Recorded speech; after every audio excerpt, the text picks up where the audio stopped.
بسم اللہ الرحمن الرحیم جمال الوجود بذكر الإله وتصفو الحياة بنور هدى جمال الوجود بذكر الإله وتصفو الحياة بنور هدى وتطلب نفس له طاعة ويبلغ سعد إلى منتهى فؤاد شغوف.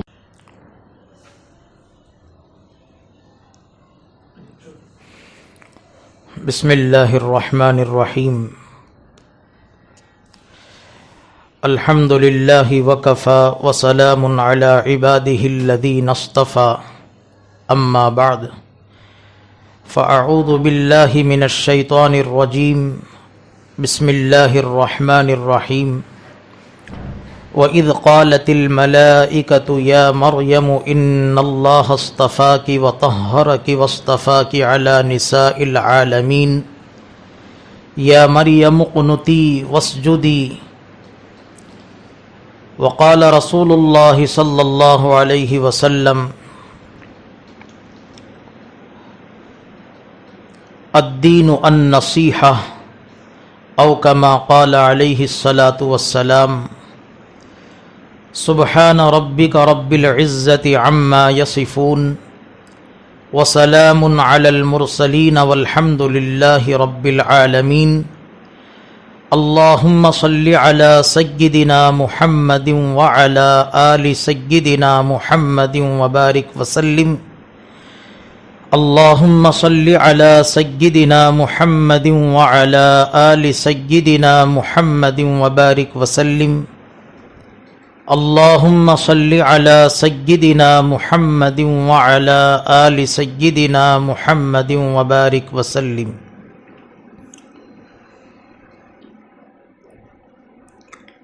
معزز و محترم خواتین اسلام، پردہ نشین خواتین، عزیز طالبات، اللہ تبارک و تعالیٰ کا بے انتہا احسان ہوا اور اس کی مہربانی ہوئی. اللہ تبارک و تعالیٰ نے ہم سب کو دین کی بات کہنے اور سننے کے لیے ایک جگہ جمع فرمایا. دعا فرمائیں اللہ تبارک و تعالی ہم سب کو جو باتیں سنی جائیں گی، کہی جائیں گی، اخلاص کے ساتھ عمل کی توفیق عطا فرمائے. دنیا میں آخرت میں کامیابی کا، کامرانی کا، مغفرت کا ذریعہ اور سبب بنائے. معزز خواتین اسلام، اللہ تبارک و تعالیٰ کی ہم پر بے شمار نعمتیں ہیں.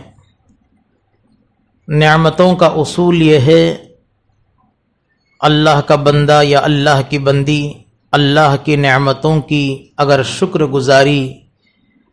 شکر ادا کرے گا یا ادا کرے گی، اللہ تعالیٰ کا قانون ہے کہ اللہ تعالیٰ دی ہوئی نعمتوں میں اضافہ فرماتے ہیں. اگر اللہ کی ناشکری کریں گی، اللہ تعالیٰ ان نعمتوں کو گھٹائیں گے، یہاں تک کہ دی ہوئی نعمتیں واپس بھی لے لیں گے اور سزا کے طور پر کسی مصیبت میں گرفتار بھی کریں گے. اللہ تعالیٰ کی بے شمار نعمتیں ہیں ہم پر، لیکن اللہ کی 3 نعمتیں ایسی ہیں جو ہمیشہ ہمارے ساتھ جڑی ہوئی ہیں. ایک لمحے کے لیے بھی وہ نعمتیں ہم سے جدا نہیں ہوتی. ان نعمتوں کا احساس اور اس کا استحضار اور اس کی یاد دہانی اور اس کا مذاکرہ ہر وقت مجھے اور آپ کو کرنا ہے، اور ایک نعمت کا اظہار کر کے اللہ کا شکر ادا کرنا ہم پر ضروری ہے. معزز خواتین اسلام، یہ بات تو سچی ہے ہم انسان ہیں، اور یہ بات بھی بالکل سچی ہے ہم مسلمان ہیں، اور یہ بات بھی بالکل پکی ہے ہم آخری نبی حضرت محمد الرسول اللہ صلی اللہ علیہ وسلم کی امت میں ہیں۔ انسان بن کے دنیا میں آ جانا یہ بھی ایک نعمت ہے، مسلمان بن کے باقی رہنا یہ بھی ایک نعمت ہے، آخری نبی کی امت میں پیدا ہو جانا یہ بھی ایک نعمت ہے۔ ان تین نعمتوں کو سمجھنے سے پہلے بنیادی طور پر ایک بات مجھے اور آپ کو ذہن میں رکھنے کی یہ ہے کہ جو ہم زندگی گزار رہے ہیں ہماری مثال ایک مسافر کی سی ہے۔ مسافر کہتے ہیں سفر کرنے والے کو، ایک منزل سے دوسرے منزل تک روانہ ہونے والے کو۔ گویا ہم بھی مسافر ہیں، ہمارا بھی ایک سفر طے ہو رہا ہے۔ علماء نے لکھا ہے دنیا کا ہر انسان صرف ایک سفر کا مسافر نہیں ہے بلکہ 6 سفروں کا مسافر ہے۔ ہمارے کل 6 سفر ہیں، تمام سفروں کے مسافر ہم ایک ہیں۔ ہمارا پہلا سفر عالم ارواح کا، ہم روح کی شکل میں اللہ کے پاس تھے، ایک لمبا عرصہ زمانہ ہم نے وہاں پر گزارا، ہمارا وہ سفر مکمل ہو گیا، لیکن اس سفر کی خاص بات یہ ہے کہ وہ ہمیں یاد نہیں ہے۔ ہمارا دوسرا سفر عالم ارواح کے بعد اللہ تعالیٰ نے ہمیں اپنے باپ کی پیٹھ میں ریڑھ کی ہڈی میں رکھا تھا، وہ ایک لمبا سفر ہم نے گزارا، لیکن اس سفر کی خاص بات یہ تھی کہ وہ بھی ہمیں یاد نہیں ہے۔ اور ہمارا تیسرا سفر ماں کے پیٹ کا ہے، اور ہم اپنے ماں کے پیٹ میں 9 مہینے تھے۔ کتابوں میں یہ بات ملتی ہے 4 مہینے 15 دن ہم مردہ تھے اور 4 مہینے 15 دن ہم زندہ تھے۔ بہرحال 9 مہینے کا سفر ہم نے گزارا ہے، اس کی بھی خاص بات یہی ہے کہ وہ بھی ہمیں یاد نہیں ہے۔ گویا ہماری زندگی کے کل 6 سفر رہے۔ پہلا سفر عالم ارواح کا، وہ بھی مکمل ہو گیا لیکن یاد نہیں۔ دوسرا سفر باپ کی پیٹھ کا، وہ بھی مکمل ہو گیا لیکن یاد نہیں۔ اور تیسرا سفر ماں کے پیٹ کا، وہ بھی مکمل ہو گیا، یاد نہیں۔ اب یہ دنیا کا سفر جو ہے وہ چوتھا سفر ہے۔ اللہ کے پیارے حبیب صلی اللہ تعالی علیہ وسلم نے ارشاد فرمایا اس سفر کی ایک مدت ہے جو طے نہیں ہے، لیکن اندازہ ہے عمر امتی بین 60 و 70۔ حضور پاک علیہ السلام کا ارشاد ہے کہ میری امت کی اکثر عمر 60-70 کے درمیان ہوگی۔ اکثر لوگ اسی زمانے میں فوت ہو جاتے ہیں، لہٰذا یہ ہمارا چوتھا سفر ہے۔ 5واں سفر ہماری قبر کا سفر ہے، جو مرنے کے بعد سے لے کر میدان محشر کے قیام تک جو محیط ہے وہ سفر ہمارا 5واں سفر ہے۔ اور 6واں سفر میدان محشر کا، جس کی مقدار قرآن میں اللہ تعالیٰ نے بیان فرمایا کان مقدارہ 50,000 سنہ، اس قیامت کی مقدار تو 50,000 سال کے برابر ہوگی۔ سورج نکلے گا 50,000 سال تک نکلا ہی رہے گا، غروب ہونے کا نام نہیں لے گا۔ زمین تانبے کی ہوگی، آسمان فولاد کا ہوگا، لوگ اپنے اعمال کے مطابق پسینے میں ڈوبتے ہوئے ہوں گے۔ وہ ہمارا 6واں سفر ہے۔ 5واں سفر قبر کا اور 6واں سفر حشر کا، یہ 2 سفروں کی کامیابی اسی چوتھے سفر پر منحصر ہے، ڈیپینڈ ہے، اور اگلے 2 سفروں کی ناکامیابی اسی سفر پر منحصر ہے۔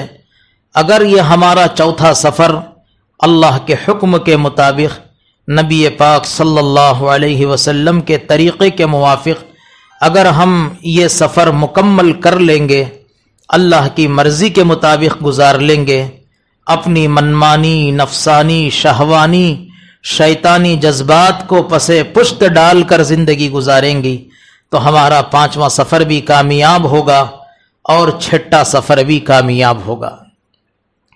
اب یہ جو ہمارا 4تھا سفر ہے، یہ سفر اس کے تقریباً 3 حصے بنتے ہیں۔ پہلا حصہ بچپنا، دوسرا حصہ جوانی اور تیسرا حصہ بڑھاپا۔ اللہ تعالیٰ نے ان 3 حصوں میں پہلے حصے کو معاف فرما دیا۔ اگر کوئی بالغ ہونے سے پہلے لڑکا یا لڑکی کوئی نیک عمل کرے، اس کا ثواب اس کے والدین کو ملے گا۔ اگر کوئی گناہ کا کام کر لے، اللہ اپنے فضل سے اسے معاف فرما دیں گے۔ اب ہمارا حساب و کتاب جوانی سے شروع ہوتا ہے اور یہ حساب موت کی آخری سانس تک رہتا ہے۔ ہمارا نیک عمل بھی لکھا جائے گا اور ہمارا گناہ بھی لکھا جائے گا۔ الغرض سمجھنے کی بات یہ ہے کہ اللہ تعالیٰ نے ہمیں جو دنیا میں بھیجا ہے، اس کا مقصد کیا ہے؟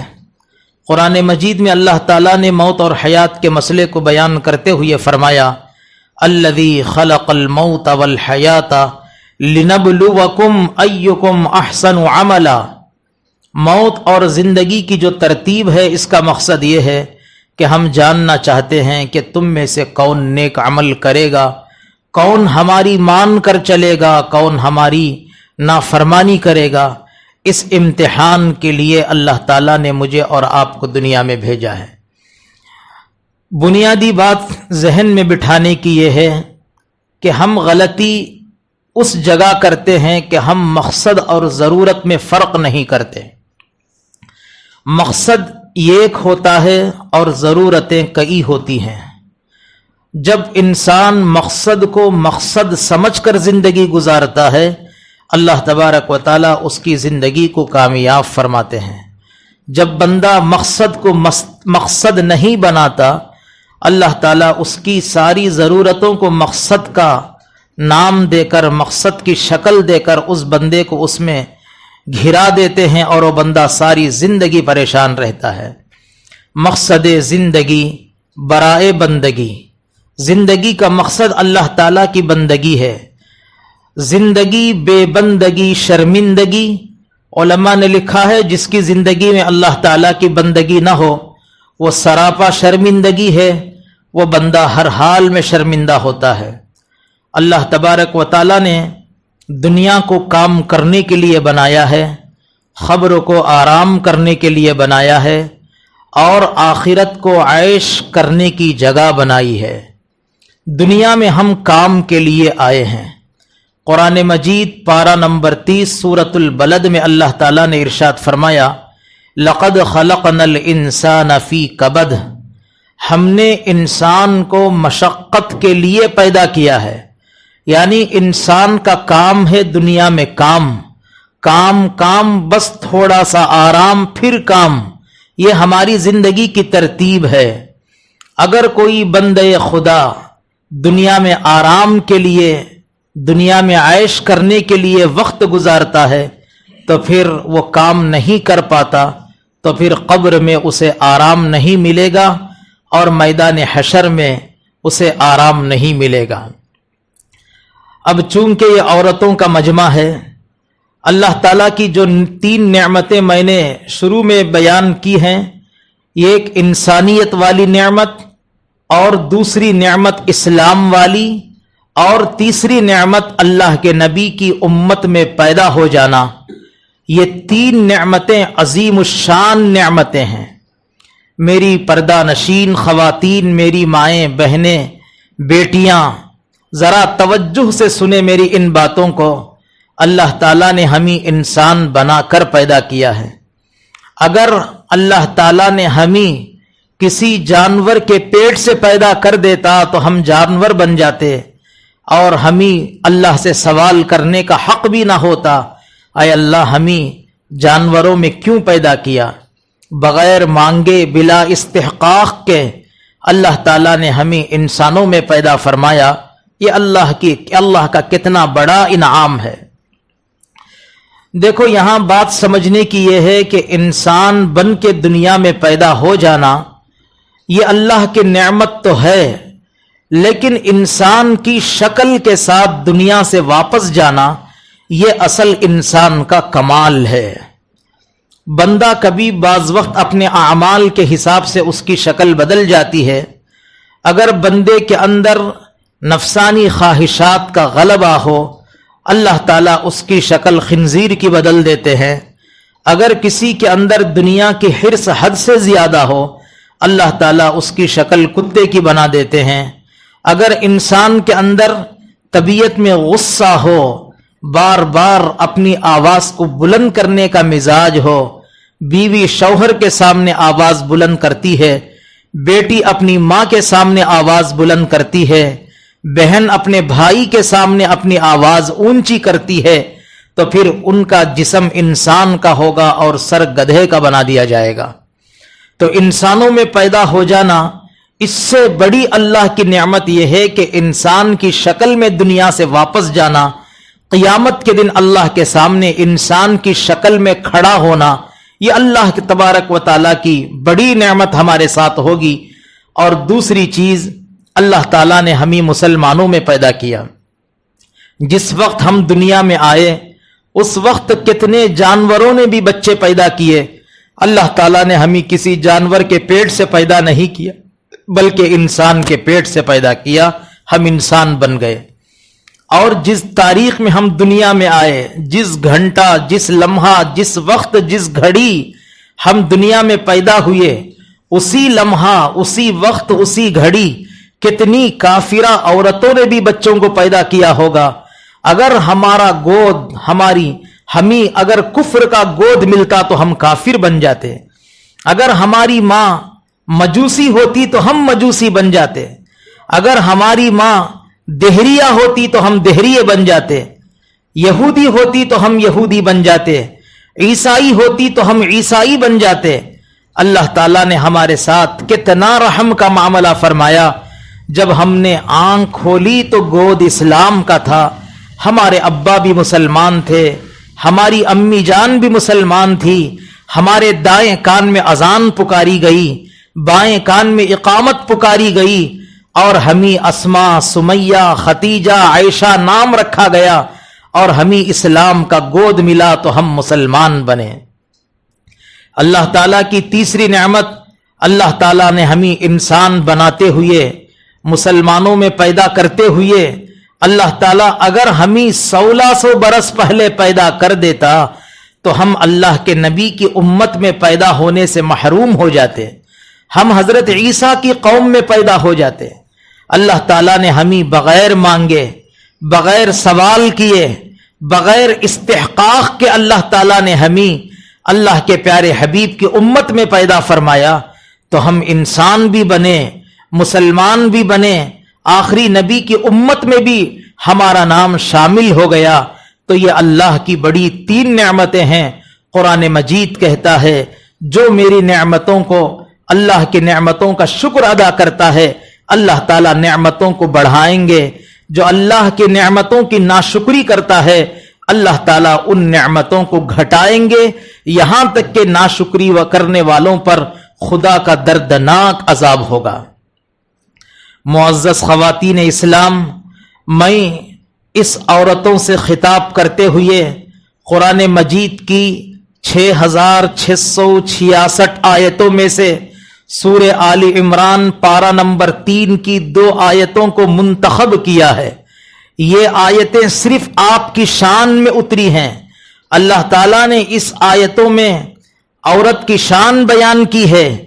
آج دنیا میں عورت کو کمزوری کی نظر سے دیکھا جاتا ہے، عورت کو معمولی سمجھا جاتا ہے، دنیا والے مردوں کو آگے رکھ کر عورتوں کو پیچھا رکھنا چاہتے ہیں، دنیا والے مردوں کو عہدہ دے کر عورتوں کو گھروں میں بٹھانا چاہتے ہیں، دنیا والے عورتوں کو پیچھے ڈال کر مردوں کو اگلی صف میں کھڑا کرنا چاہتے ہیں۔ اللہ تعالیٰ نے اس عورت کو، اس کی شان ان آیتوں میں بیان فرمایا۔ عورتیں اپنے بارے میں یہ سمجھتی ہوں گی کہ بس ہمارا کام کیا ہے، کھانا پکانا، برتن مانجنا، گھر کی صفائی کرنا، اگر اولاد ہو تو ان کی تربیت کرنا، اگر ساس سسر ماں باپ ہو تو ان کی خدمت کرنا، زندگی بھر شوہر کی خدمت کرنا، بس یہی ہماری زندگی ہے۔ اب ہمارا اس دنیا میں کوئی دوسرا کام نہیں ہے. جن عورتوں کے دل و دماغ میں یہ باتیں بیٹھی ہیں تو وہ ان باتوں کو نکال دیں اسی وقت. اللہ تبارک و تعالیٰ صرف ان کاموں کے لیے دنیا میں عورتوں کو پیدا نہیں کیا. عورتیں دنیا کے اندر ملکہ کی حیثیت رکھتی ہیں. گھر کے اندر عورت کا مقام ایک رانی کی حیثیت کا ہے. اللہ کے نبی علیہ الصلاۃ والسلام نے ارشاد فرمایا الدنیا کلھا متاع، دنیا ساری کی ساری ایک سامان ہے، ایک چیز ہے. وخیر متاع الدنیا المرأة الصالحہ، دنیا کی بہترین چیز اگر کوئی ہے تو وہ نیک عورت ہے. اللہ کے نبی علیہ الصلاۃ والسلام نے عورتوں کے مقام کو بلند فرمایا. برطانیہ کے اندر عورت کو شیطان کا روپ کہا جاتا ہے. ملک چین کے اندر عورت کے بارے میں یہ کہا جاتا ہے یہ ناپاک ہے. عیسائیوں کے اندر عورتوں کے بارے میں یہ خیال ہے کہ یہ اللہ کی معرفت میں رکاوٹ کا ذریعہ بنتی ہے. الغرض کئی ممالک میں، کئی دنیا کے غلط طرق مذہبوں میں عورتوں کے بارے میں غلط تصور ہے، لیکن اسلام نے عورت کے بارے میں یہ تصور پیش کیا. حضور علیہ السلام نے فرمایا اگر یہ کسی کی ماں ہے تو اس کے قدموں تلے جنت ہے، اگر وہ کسی کی بیٹی ہے تو وہ باپ کے لیے ناموس ہے، اگر وہ کسی کی بہن ہے تو وہ بھائی کے لیے عزت ہے، اگر وہ کسی کی بیوی ہے تو وہ زندگی کی ساتھی ہے. اللہ تعالیٰ نے عورت کو کسی بھی معاملے میں بے سہارا نہیں چھوڑا. شادی سے پہلے اس کی ضرورتیں باپ پوری کرتا ہے، شادی کے بعد اس کی ضرورتیں شوہر پوری کرتا ہے. اگر خدا نہ خواستہ وہ بیوہ بھی ہو جائے، اگر اس کے گھر کوئی لڑکا نہ ہو، اس کی ضرورتیں اس کے بھائی پورا کرتے ہیں. اگر وہ صاحب اولاد ہو، اس کی ضرورتیں اس کی اولاد پوری کرتی ہیں. اللہ تعالیٰ نے عورت کا مقام بہت بلند کیا ہے. ہماری خواتین مائیں بہنیں سے یہ بات میں صاف لفظوں میں کہنا چاہتا ہوں، ان باتوں کو دل میں لکھ لیں، دل کے کانوں سے سنیں. اسلام کے اندر تمہارا بہت بڑا مقام ہے، تمہاری بہت بڑی عزت ہے، تمہارا بہت بڑا درجہ ہے. دنیا کے اندر جتنا مقام اللہ نے تم ہی دیا ہے اتنا مقام کسی اور مرد کو حاصل نہیں، اتنا مقام کسی اور کو حاصل نہیں جتنا مقام اللہ کے پیغمبر نے تمہیں عطا کیا ہے. اللہ کے نبی دنیا میں تشریف لانے سے پہلے عورتوں کا حال یہ تھا، اگر آپ ان باتوں کو سن لیں گی آپ کے آنکھوں سے آنسو جاری ہو جائیں گے، آپ کے کلیجے پھٹ جائیں گے، آپ کے کان کے پردے پھٹ جائیں گے. اللہ تعالیٰ نے زمانے جاہلیت میں اللہ کے نبی کو پیدا فرمایا. اس وقت حالت یہ تھی اگر کسی کے گھر بیٹی پیدا ہو جاتی، باپ زبردستی اس بیٹے کو گھسیٹ کر جنگل کی طرف لے جاتا، اپنے ہاتھوں سے گڑا کھودتا، زندہ بیٹی کو زمین میں دفن کر کے آ جاتا. ایک واقعہ کتابوں میں ہے، ماں نے بیٹی پیدا کر دی لیکن شوہر کہیں سفر میں تھا، اس کو بتا دیا کہ بچی کا انتقال ہو گیا، چھپایا. لیکن وہ بچی 4-5 سال کی ہو گئی. جب 4-5 سال کی ہو گئی ہر دن بیٹی پوچھتی کہ امی جان ہمارے ابو کہاں ہیں؟ ماں کہتی بیٹے سفر میں ہیں، کل آ جائیں گے، اس عید کو آ جائیں گے یا اگلی عید کو آ جائیں گے. 4-5 سال گزرنے کے بعد جیسے ہی باپ گھر میں آیا، ماں نے کہا بیٹی تیرے ابا آنے والے ہیں، گھر میں تو چھپ جانا، اگر تو ظاہر ہو جائے تیرا معاملہ خراب ہوگا. لیکن بچی رونے لگی، کہنے لگی امی جان میں 5 برس سے اپنے باپ کو دیکھنا چاہتی ہوں، میری آنکھیں ترس رہی ہیں، میرا باپ کیسا ہے؟ گلی میں اور بھی بچے ہیں جو اپنے ابا کو ابا کہتے ہیں، لیکن میں کس کو ابا کر کے پکاروں؟ جیسے ہی باپ گھر میں داخل ہوا، ماں نے بیٹی کو چھپا دیا تھا. باپ کی آواز سن کر بیٹی گھر میں سے باہر آ گئی، باپ کے گلے سے گلے ملی، کہنے لگی ابا میں آپ کی بیٹی ہوں، آپ میرے باپ ہیں، 5 سال کا زمانہ ہو گیا، آپ کہاں چلے گئے تھے؟ کیا تمہیں میری یاد نہیں آئی کیا میرا چہرہ تمہیں یاد نہیں آ رہا تھا؟ باپ سنتا تھا اچانک بیٹی کے سر کے بال پکڑ کر دیوار کو سر لے کر مارا. کہنے لگا بیٹی مجھے تجھ سے نفرت ہے، تیرا وجود نہیں ہونی چاہیے، چل میرے ساتھ تو جنگل میں ہم گھومنے کے لیے جائیں گے. اب وہ بیٹی اپنے ابا کی انگلی پکڑ کر جنگل کی طرف جاتی ہے. بیٹی راستے میں کچھ نہ کچھ باپ سے باتیں کرتی ہے. باپ جواب دیتا ہے.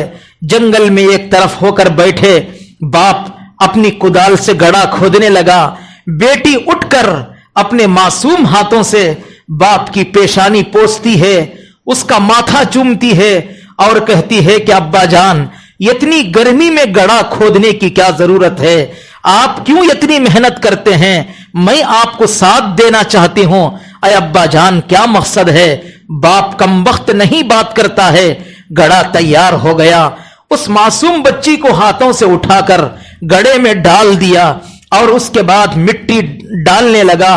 اندر سے بیٹی چیخنے لگی، ابا جان میرا کیا قصور ہے؟ میں نے کیا غلطی کی ہے؟ آپ مجھے گڑھے میں ڈال کر زندہ دفن کر کے جا رہے ہیں. حدیثوں میں آتا ہے اللہ کے نبی علیہ السلام نے ارشاد فرمایا، وہ باپ اس بیٹی کی چیخ کو بہت دور تک سنتا رہا، یہاں تک کہ وہ بیٹی ابا ابا ابا کہہ کر اپنی جان دے دی، یہاں تک کہ زندہ بیٹی زمین میں دب کے مر گئی. ایسے زمانے میں اللہ کے پیارے حبیب صلی اللہ علیہ وسلم تشریف لائے. آ کر کہا کہ بیٹیوں کو زندہ دفن کرنا حرام ہے، بیٹی کو شریعت نے عزت دی ہے، بیٹی کے ساتھ تم ایسا معاملہ نہیں کر سکتے. حضور پاک علیہ السلام نے صحابہ کے مجمع میں فرمایا، اگر کسی کے گھر 3 بیٹیاں ہوں، اگر وہ ماں باپ اس بیٹی کی صحیح تربیت کرے اور اس کے بعد ان کی صحیح جگہ نکاح کر دے، میں اور اس کے ماں باپ جنت میں اس طرح رہیں گے. اللہ کے نبی نے 2 انگلیوں کا اشارہ کر کے فرمایا، جیسے 2 انگلیاں بازو ہوتی ہیں، درمیان میں کوئی تیسری انگلی نہیں ہوتی، ایسے ہی اس لڑکی کے ماں باپ اور میں جنت میں بازو رہیں گی. یہ ایک صحابی رونے لگے. پوچھا گیا کہ تم کیوں روتے ہو؟ کہنے لگا اگر کسی کے گھر 2 بیٹیاں ہو کیا اس کے لیے یہ پیغام نہیں ہے؟ حضور نے فرمایا ہاں، اگر کسی کے گھر 2 بیٹیاں ہو. یہ چائے بیان کے بعد دینا ہے، جب تک یہیں رہن دے. آؤ اللہ. اگر کسی کے گھر 2 بیٹیاں ہو، حضور پاک علیہ الصلاۃ والسلام نے ارشاد فرمایا اگر اس کے ماں باپ اس کی صحیح تربیت کریں اور ان کا نکاح صحیح جگہ میں کر دیں، جنت میں اور اس کے ماں باپ بازو رہیں گے. تیسرے صحابی ان کے آنکھوں سے آنسو جاری ہو گئے. کہا کہ اگر کسی کے گھر 1 بیٹی ہو اس کا کیا حال ہوگا؟ حضور نے فرمایا اگر وہ بھی اپنی 1 بیٹی کی تربیت صحیح طریقے سے کریں، ان کا نکاح صحیح جگہ کر دیں، جنت میں اور اس کے والدین بازو رہیں گے. مجمع میں کسی نے رونا شروع کر دیا. عرض کیا اگر کسی کے یہاں بچے ہی نہ ہو اس کا کون ہے؟ حضور نے فرمایا جس کے گھر اولاد نہ ہو، جو بے اولاد زندگی گزاریں اور صبر کر لیں، ایسے ہی دنیا سے چلے جائیں، میں تو میدان حشر میں ان کا ہاتھ پکڑ کر جنت میں لے جاؤں گا. معزز خواتین، اللہ تعالیٰ نے آپ کو ایک بہت بڑا مقام عطا کیا ہے. آپ اپنے آپ کو سمجھیں، اپنے آپ کو پہچانیں، آپ کتنا قیمتی زیور ہیں، آپ کا درجہ کتنا بڑا ہے. آپ کی قیمت اتنی سستی نہیں ہے. جیسا ایک بندہ مارکیٹ سے ½ کلو گوشت خریدے اور اس کو 3-4 کوروں میں پیک کر کے گاڑی کی ڈکی میں گھر کو لے جاتا ہے تاکہ کتے کی نظر، چیل کی نظر اس پر نہ پڑے، اور پوری حفاظت کے ساتھ گھر میں ½ کلو گوشت کو پہنچایا جاتا ہے. میں آپ سے پوچھنا چاہتا ہوں کہ آپ کی قیمت اس ½ کلو گوشت سے بھی کم ہے، جبکہ آپ ایک ہیرا تھی، آپ کا مقام ایک موتی تھا. موتی اور ہیرے کو تو ہم ڈبل لاکر میں رکھتے ہیں اور ایسی جگہ اس کو چھپاتے ہیں. کبھی عورتیں ایسی جگہ چھپاتی ہیں اس کی خبر مرد کو نہیں ہوتی. کبھی مرد پیسہ ایسی جگہ چھپاتا ہے اس کی خبر بیوی کو نہیں ہوتی. آپ تو ان تمام دولتوں سے قیمتی دولت ہو. آپ ہیرا ہو, آپ موتی ہو, آپ اس سے بھی بڑی ہو. آپ کا مقام یہ نہیں ہے کہ آپ کھل کر بازار میں آ جائیں, سارے لوگوں کی نظر آپ پر پڑ جائے, ہر آدمی غلط ارادے سے آپ کا چہرہ دیکھتا رہے. آپ کا یہ درجہ نہیں ہے. آپ کا درجہ تو بہت بلند ہے. اللہ تعالیٰ نے قرآن مجید میں آپ کے بارے میں فرمایا وَقَرْنَ فِي بُيُوتِكُنَّ, عورتوں کو چاہیے وہ گھروں میں رہیں, گھروں میں عزت کے ساتھ رہیں, اس لیے کہ عورت کی شان اسی میں ہے وہ گھر میں رہے. مرد کی شان اسی میں ہے کہ وہ باہر رہے. مرد باہر جا کر محنت کر کے کمائے, اور عورت کی شان یہ ہے کہ وہ مرد کے پیسوں میں اس کے خرچ میں پلے اور اپنے بچوں کو پالے. اللہ تعالیٰ نے عورت کو وہ مقام دیا ہے. اگر عورت بھی گھر کے باہر نکل جائے تو پھر عورت عورت نہیں رہتی بلکہ وہ کچھ اور بن جاتی ہے. ہاں, کوئی عورت بیوہ ہو جائے یا عورت کو اللہ نے علم دیا ہے, اس کو پھیلانے کے لیے وہ کسی مدرسے میں جا کر تعلیم دیتی ہے, ان کی بات الگ ہے. بہرحال جو قرآن مجید کی آیت میں آپ کے سامنے تلاوت کی, اللہ تعالیٰ نے اس آیت کریمہ میں جو آیت سورہ آل عمران کی ہے پارہ نمبر 3 کی, اس آیت میں اللہ تبارک و تعالیٰ نے ایک ولی عورت کا ذکر فرمایا ہے, ایک نبی کی ماں کا تذکرہ فرمایا ہے. فرمایا ہے اذ قالت الملائکۃ یا مریم, یاد کرو اس وقت کو جبکہ فرشتوں نے کہا اے مریم. اب اس لفظ پر, اس ترجمے پر آپ غور کریں. اللہ تبارک و تعالیٰ نے فرشتوں کو بھیجا ہے حضرت مریم کے پاس. حضرت مریم مرد نہیں ہے, وہ عورت ہے. جب عورت بنتی ہے, سنورتی ہے, اللہ کی نظر میں پسندیدہ خاتون بن جاتی ہے, اللہ تعالیٰ اس عورت کے پاس فرشتوں کو بھیجتے ہیں. قرآن میں اس کا پروف اور ثبوت موجود ہے. یا مریم, فرشتہ کہتا ہے اے مریم. لیکن عورتیں اپنے دل و دماغ میں یہ جو باتیں بٹھائی ہیں, بس ہم گھر کے کام کاج کرنا ہے اور کچھ نہیں کر سکتے, یہ غلط ہے. اور عورتیں یہ بھی کہتی ہیں ولی بننا مردوں کا کام ہے, نیک بننا مردوں کا کام ہے, فلاں بننا مردوں کا کام ہے, یہ غلط ہے. عورتیں اور مرد نیک بننے میں دونوں برابر ہیں. یہاں تک کہ دنیا کی تاریخ میں یہ بات ثابت ہے, اگر ایک مرد نیک بنتا ہے تو وہ صرف اس کی ذات کو فائدہ ہوتا ہے, اگر ایک عورت نیک بن جاتی ہے تو معاشرے کو فائدہ ہوتا ہے. پوری سوسائٹی, پورا کلچر اور پورا گھرانہ اور پورا خاندان ایک عورت کے بدلنے سے بدل جاتا ہے. جب مرد نیک بنا تو فرد بنا, عورت نیک بنی تو خاندان نیک بنا. اللہ تعالیٰ نے عورتوں کے اندر وہ کمال پیدا فرمایا ہے. عورتیں کوئی معمولی نہیں ہیں. اللہ تبارک و تعالیٰ نے عورتوں کو یہ خاص زیور سے نوازا ہے, وہ عقل کی طاقت ہے. اب میں قیمتی باتیں ذرا جلدی آپ حضرات سے کہہ دوں تاکہ وقت ہمارے پاس 15-20 منٹ بچا ہے. توجہ سے سنیں عورتیں, اللہ تعالیٰ نے جو نعمت ہمیں دی ہے وہ عقل کی نعمت دی ہے. مرد کی عقل ایک طرف, عورت کی عقل ایک طرف. اب عموماً ہم اب تک سنتے یہ آ رہے ہیں مرد کی عقل کامل ہوتی ہے, عورت کی عقل ناقص ہوتی ہے. مرد کی عقل پوری ہوتی ہے, عورت کی عقل آدھی ہوتی ہے. مرد جو فیصلہ کرتا ہے وہ صحیح ہوتا ہے, عورت جو فیصلہ کرتی ہے آگے چل کر نتیجہ غلط نکلتا ہے. یہ بات تجربے سے بھی ہے, کتابوں میں بھی ہے.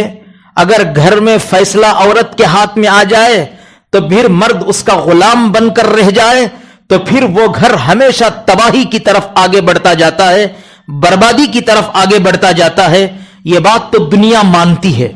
اللہ کے پیارے حبیب صلی اللہ تعالی علیہ وسلم نے ارشاد فرمایا عورتیں عقل کے اعتبار سے کمزور ہیں. اب حضور کی بات آگے سنیے. حضور پاک علیہ السلام نے ارشاد فرمایا عورتیں عقل کے اعتبار سے کمزور صحیح ہیں, کمزور ہیں, لیکن اگر عورت چاہے بڑے سے بڑے عقل مند آدمی کی عقل کو بھی ختم کر سکتی ہیں. دیکھو عورت عقل کے اعتبار سے کمزور ہے، لیکن حضور فرماتے ہیں یہ کمزور عقل رکھنے والی عورت اگر ارادہ کر لے، اگر یہ طے کر لے، اگر یہ عزم مصمم کر لے، یہ عزم کر لے، تو پھر حضور نے فرمایا یہی عورتیں دنیا کے بڑے سے بڑے عقل مند مردوں کو پیچھے کر دیتی ہیں.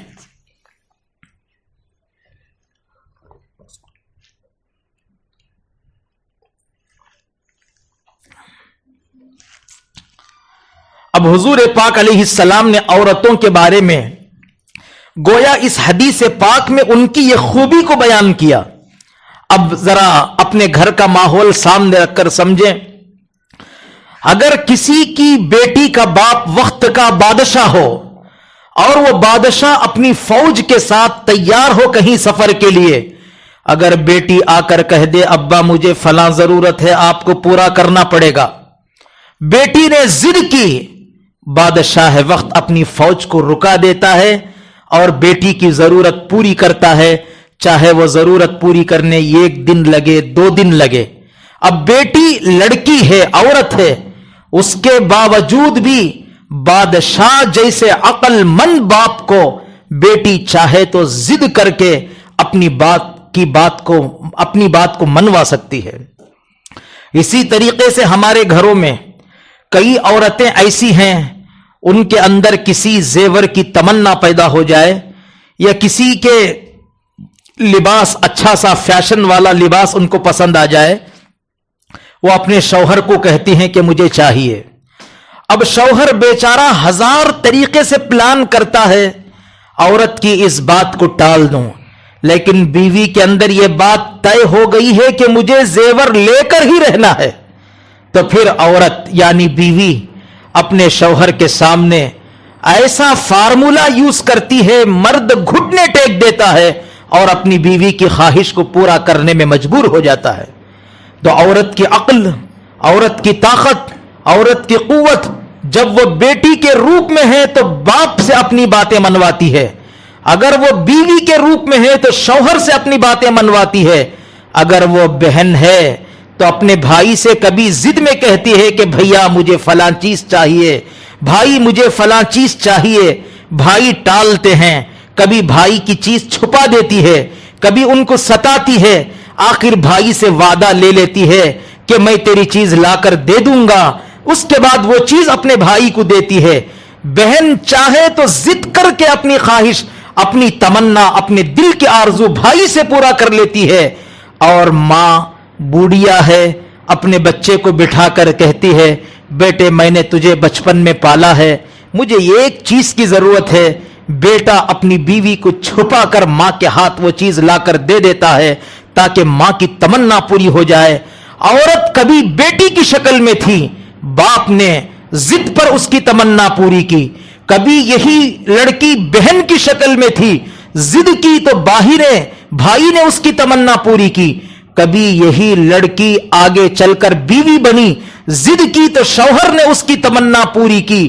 یہی لڑکی آگے چل کے بوڑھی بنی، ضد کی تو بیٹے نے اس کی تمنا پوری کی.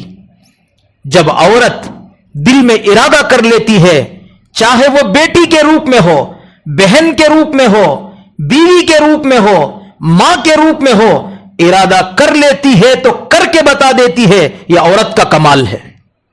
اب اس کے مقابلے میں اگر ایک عورت یہ طے کر لے مجھے اپنے باپ کو دیندار بنانا ہے، اگر بہن طے کر لے مجھے اپنے بھائی کو دیندار بنانا ہے، بیٹی طے کر لے مجھے اپنے باپ کو دیندار بنانا ہے، بیوی طے کر لے مجھے اپنے شوہر کو دیندار بنانا ہے، ماں طے کر لے مجھے اپنے بیٹے کو دیندار بنانا ہے، کیا مشکل ہے؟ کوئی مشکل نہیں ہے. عورتوں کے اندر اللہ تعالیٰ نے یہ صلاحیت دی ہے. اگر ہمارے ابا جان فجر کی نماز چھوڑ کر گھر میں سوتے ہوں اور ہم مدرسے میں پڑھنے والی بچیاں مدرسے میں حدیث سن لیں نماز کا چھوڑنا حرام ہے، گناہ کبیرہ ہے، ایک وقت کی نماز چھوڑنے پر اللہ تعالیٰ 2,80,08,00,000 برس دوزخ میں جلاتے ہیں. یہ حدیث ہم نے سن لی اور گھر میں جا کر ابا سے کہہ دیا, ابا اگر آپ فجر کی نماز نہیں پڑھو گے میں تم سے بات نہیں کروں گی, فجر کی نماز چھوڑ دو گے میں تمہارے ساتھ ناشتہ نہیں کروں گی, فجر کی نماز چھوڑ دو گے میں تمہارے ہاتھ کی کوئی چیز نہیں لوں گی. اگر بیٹی ضد کرے باپ نمازی بن سکتا ہے. اگر بیوی یہ طے کر لے کہ شوہر اگر کوئی حرام طریقے سے کماتا ہے, بیوی کہہ دے حرام طریقے سے کمانا جائز نہیں ہے, آپ محنت کر کے 1000 کے بجائے 100 روپے روزانہ گھر لاؤ, ہم حلال کمائی کی زندگی گزارنا چاہتے ہیں, اگر آپ حرام مال گھر میں لاؤ گے تو ہم تمہاری کمائی نہیں کھا سکتے, ہم بھوکے مر جائیں گے, پیاسے مر جائیں گے, حرام کا لقمہ پیٹ میں نہیں ڈالیں گے. اگر ہمارے پیٹ میں حرام چلا جائے, اس سے خون بن جائے, اس سے گوشت بن جائے, اللہ کے پیغمبر نے فرمایا یہ جسم جہنم میں جلنے کے قابل ہے, جب تک یہ جہنم میں نہ جلے اس وقت یہ جسم اس وقت تک جنت میں نہیں جا سکتا. اگر بیوی ضد پر آ جائے شوہر کو نیک بنا سکتی ہے. اگر بھائی سے بہن کہہ دے, اے میرے بھائی صبح صبح آپ کانچ کے سامنے, آئینے کے سامنے, مرر کے سامنے کھڑ کر اپنی داڑھی بناتے ہو, اس داڑھی کے بالوں کو وسترے سے چھیلتے ہو اور چھیل کر 1,00,000 پیغمبروں کی سنت کو گندی نالی میں گٹر میں بہاتے ہو, میرے بھائی مجھے تیرا یہ عمل پسند نہیں ہے, تیرے بال مجھے دے دے, میں اس کی حفاظت کر لوں گی. میرا دل یہ نہیں چاہتا کہ میرا بھائی نبی کے سنت کے خلاف زندگی گزارے. جیسے بھائی سے آپ اپنا پاؤڈر منگانے پر مجبور کرتی ہیں, فیئر اینڈ لولی منگانے پر اس کو مجبور کرتی ہیں, میک اپ باکس منگانے پر بھائی کو ستاتی ہیں, کیا ہم اپنے بھائی سے یہ ضد نہیں کر سکتی تو داڑھی منڈائے تو ہم تجھے نئی بات کریں گے, تو نماز نہ پڑھے ہم تیرے ساتھ کھانا نہیں کھائیں گے, تو روزہ نہ رکھے تو قرآن نہ پڑھے ہم تیری طرف آنکھ اٹھا کر نہیں دیکھیں گے. جب بہن چاہتی ہے اس طریقے سے ضد کر کے اپنے بھائی کو دیندار بنا سکتی ہے.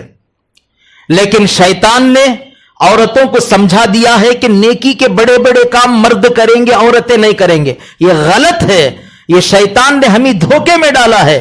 قرآن مجید میں پارہ نمبر 22 کی پہلے صفحے میں اللہ تعالیٰ نے 10 صفات مردوں کے اور 10 صفات عورتوں کے بیان فرمایا. اللہ تعالیٰ نے ترتیب سے بیان فرمایا, دین میں اگر کوئی ترقی کرنا چاہے مرد اور عورتیں کندھے سے کندھا ملا کر ترقی کر سکتی ہے. ایسا اللہ کا قانون نہیں ہے مرد نیکی زیادہ کرے گا عورت نیکی کم کرے گی. اللہ تعالیٰ نے ایسا نہیں بنایا.